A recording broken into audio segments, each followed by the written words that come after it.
Živjo, sem Jana Kristovšek in ponovno smo skupaj. Nadaljujem temo spoznavanja. V prejšnjem videu sem povedala faze spoznavanja prvih 3 mesecih. In prvi 3 meseci so ponavadi pokazatelj, kako bo najina dinamika potekala. Če se dve osebi zavedata, da dinamika ni v redu in si želita to dinamiko spremeniti, imata veliko možnosti, da bosta v nadaljevanju manj ranila drugega in si bolj prisluhnila. Če pa vztrajata na tem, sem takšen, kakršen sem in ti si tista, ki se mora spremeniti, da boš meni ustrezal, potem bojo šle stvari samo navzdol. Vse bolj bosta vsak na svojem bregu. Se pravi, če nek problem, neka težava, nek izziv partnerja združi, če sta sposobna stopiti skupaj kljub različnim pogledom, kljub različnemu mišljenju, imata zelo veliko možnosti, da bosta odlično nadaljevala svojo partnersko pot, svojo ljubezensko pot. Zato, ker se bosta zelo malo ranila.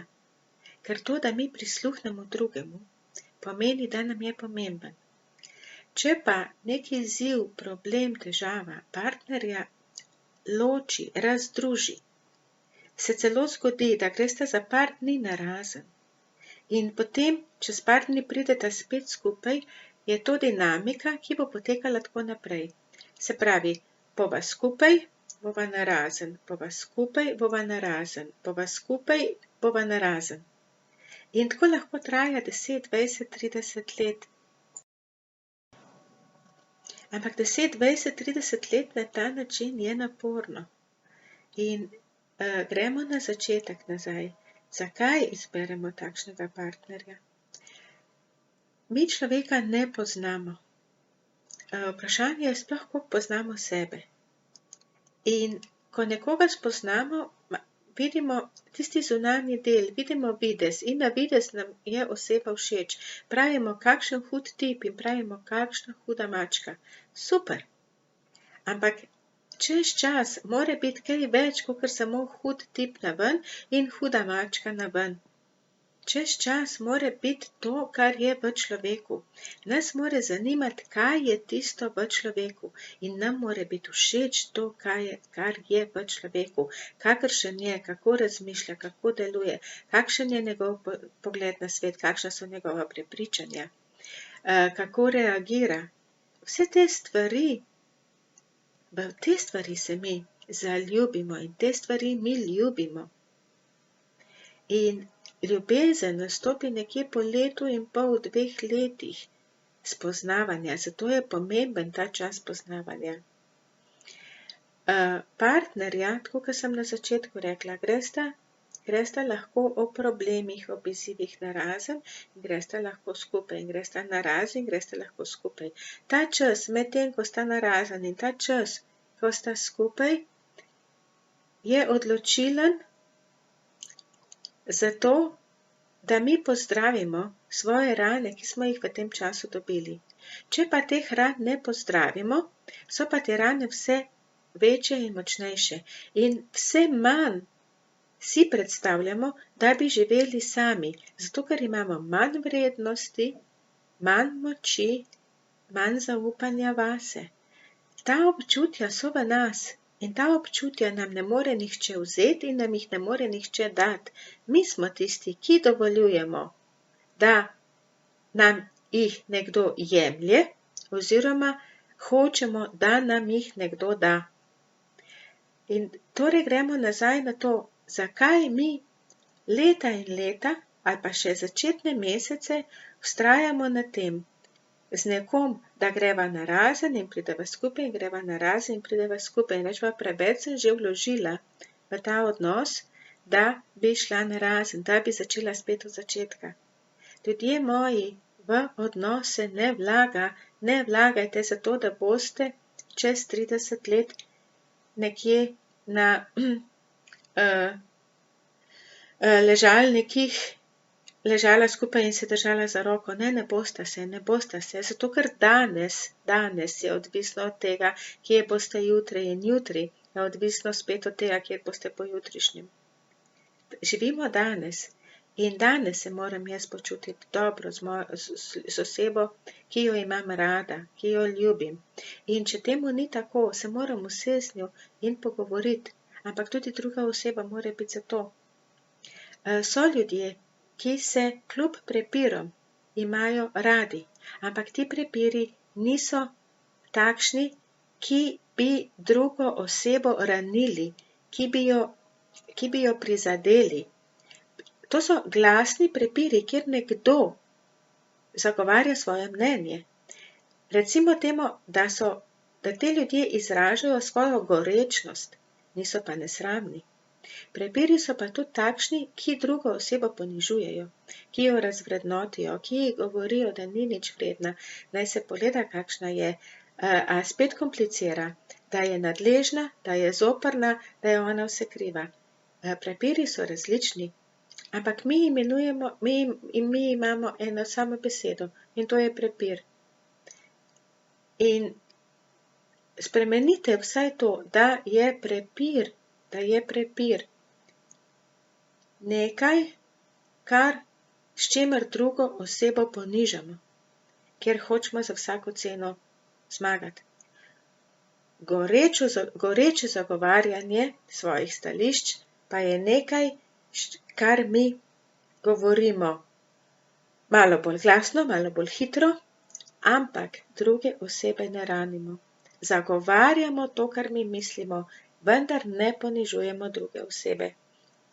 Na ta način imata partnerja priložnost, da to svojo gorečnost razumeta najprej pri sebi, razumeta drug pri drugemu in razumeta, da druga oseba morda ni tako goreča, ampak da je kljub temu dovolj dobra, dovolj sposobna, dovolj pametna, dovolj inteligentna in da ima celo velikokrat prav. Kaj ljudje naredijo v prvih 3 mesecih, je odvisno od tega, kot sem povedala, koliko je moči v njih, koliko je občutja varnosti v njih in koliko se imajo pravzaprav radi in koliko so pripravljeni videti stvari takšne, kot so in ne več živeti v iluziji. Zaljubljenost je iluzija. In iluzija je čudovita, ker v iluziji je vse mogoče. Realnost ni iluzija, realnost so dejstva, niti niso mnenja. Realnost pokaže, ali je mene moški ranil do te mere, ali me je ponižal, kljub temu, da mi je potem prinesel 30 vrtnic, pa se 5-krat opravičil, pa je tam ko en cucek, ki se plazi za mano. Dokler ne bom jaz spet spustila svoje užaljenosti in prizadetosti in potem bo spet močan in me bo spet ranil in prizadel. In na ta način delujejo psihopati, sociopati, narcisi, ljudje z osebnostno motnjo. Kaj je v nas, da jaz to prenašam? Kaj je v meni, da jaz tega v prvih 3 mesecih ne uvidim? Zakaj jaz zbiram take ljudi? Zakaj so meni všeč osebe, ki se na koncu izkažejo, da so manipulatorji, da so narcisi? To je tisto vprašanje, ki bi si ga mogla ženska, ki se ji take stvari ponavljajo, vprašati. In močna ženska, velikokrat močna ženska v narekovajih, ker močna ženska, ki na ven kaže svojo moč, je prestrašena ženska. Jaz vem, da jaz s tem stavkom precej-krat razburim ljudi. Zato, ker močne ženske nočejo priznati, da so močne, preplašene in da si želijo, da so site iskanja partnerja in da si želijo miru in nekega mirnega sobivanja. Ampak zbirajo pa moške, ki jim točno tega ne dajo. Zakaj ne? Zato, ker močni ženski se more moški dokazati, da jo je vreden. Močna ženska rabi moškega, ki ji bo kos. Močna ženska hoče moškega, ki imponira, ki je nekaj posebnega. Ampak vse to je merjenje moči med dvema. In tega se nek čustveno stabilen moški ne bo šel. Šel se bo pa lovec. In narcisi, čustveni manipulatorji, so lovci, ker rabijo izziv. In so ljudje, ki se izmikajo, za katere se je treba potruditi. In so ljudje, ki dobro izgledajo, ki več časa preživijo pred ogledalom, kot ga preživi ženska. In tukaj je potem tisto neskladje, ampak ni problem v teh ljudeh, ker te moške lahko spustite. Problem je vedno v nas, oziroma niti ni problem, je osnova, je pač neko prepričanje, je neka potreba in to lahko mi v sebi spremenimo. Zato se obrnite vase. Če hočete mirno, prijetno, ljubeče razmerje, potem morate izbrati drugačnega moškega. Potem že v osnovi se ne smete jeti igric.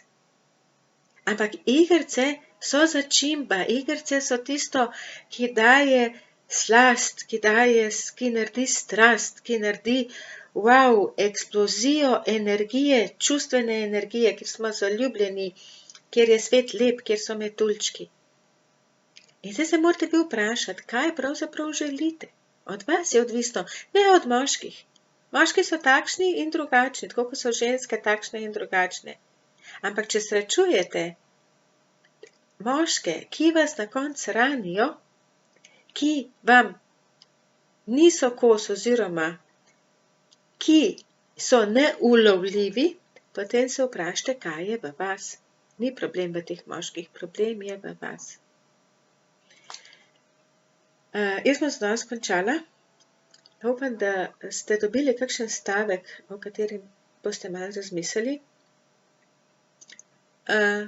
Več o tem lahko preberete na moji spletni strani, Facebook skupini Čarobni odnos, v knjigi Čarobni odnos. Veliko je napisano v knjigi 8 moških, zakaj pa ne. Imam delavnice na to temo, individualna svetovanja. Prijavite se na YouTube kanal, kmalu se spet vidimo, slišimo, imejte se radi in vprašajte se, zakaj rabite dramo, zakaj se mora moški dokazati, da vam je kos. Zakaj izhajate iz tega, da moški ni dovolj dober. Premislite, kmalu se slišimo, vidimo, čau, čau.